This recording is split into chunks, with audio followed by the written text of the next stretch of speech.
Buenos días, buenas tardes o buenas noches, depende en la hora. Quiero explicar un poquito más con los marques, cómo puede subir los marques en español.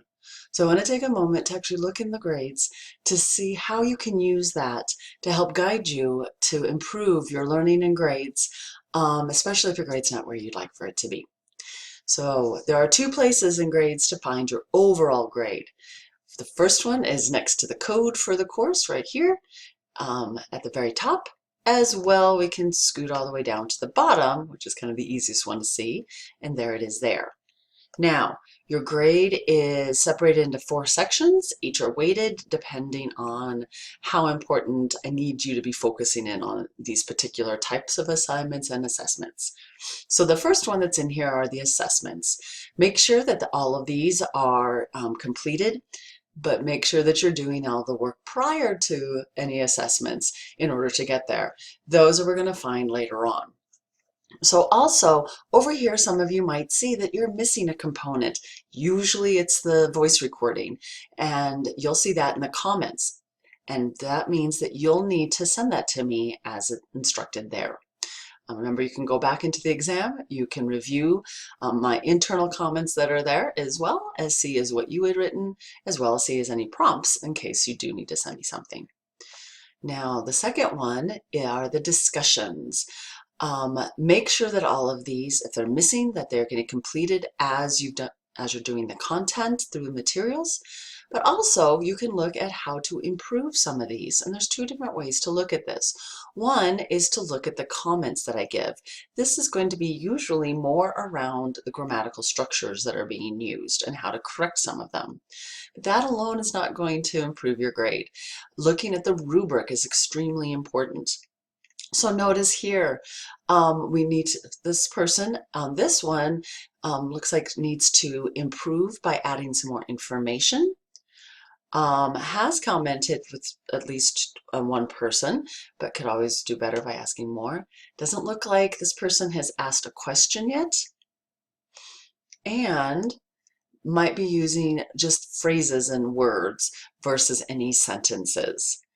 Okay, so to do an easy way to create a sentence is to restate a question that's been asked of you. You can also use ¿Quieres? ¿Te gusta? ¿Qué hiciste? What did you do?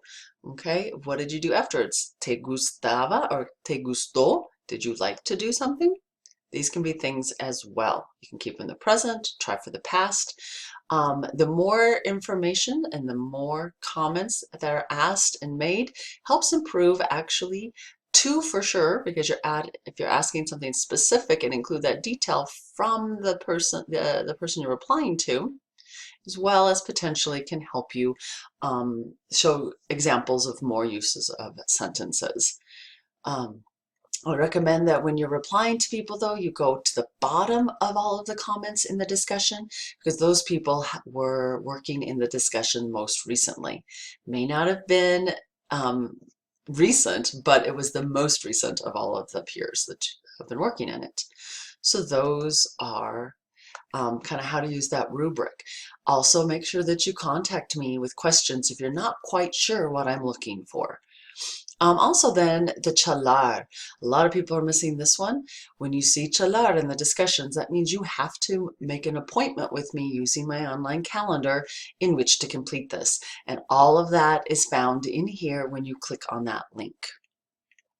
So those are the discussions. The next section are the practice activities. Most people usually get through all of these. So this is a really good place to figure out, okay, where did I leave off in case you haven't been working for a while. Notice in here, we're missing the assessment for Unit 6 because there's that U6. This was passed, but here's another one coming up in U6. So it's likely this person has stopped working in Unit 6 or has fallen behind there. So I'm kind of looking through and saying, oh, yep, look, here's where the missing are. It's all in line with that. Remember, our 05s and 06s help us determine which folder we're in, and the U and the number after that tell us which unit folder we're working in. So here, it looks like things have been done in the 604, so you can click on that and then move forward from there by using next to help get started in the 605. Now there is a fourth section or grouping, and those are the voice assignments. With some of these, if it's a cuento, you can go back to it, but I really would like for you to focus in on some of these others. So here we go with the 604. So there is one assignment from 604 that is missing. So this is where you want to hop back in and make sure that you get that completed. Okay, once again on these, we have rubrics as well as comments over here to help you improve as needed. I recommend not focusing in on these where you've earned an A or a B, maybe even a C depending on where you are, but anything lower than that, please make sure that you're adding to it, okay, or working with it. So if you still have some questions, please, I encourage you to contact me so that I can help you directly to make sure that you're learning well and earning the grade that you would like to earn. Hasta luego.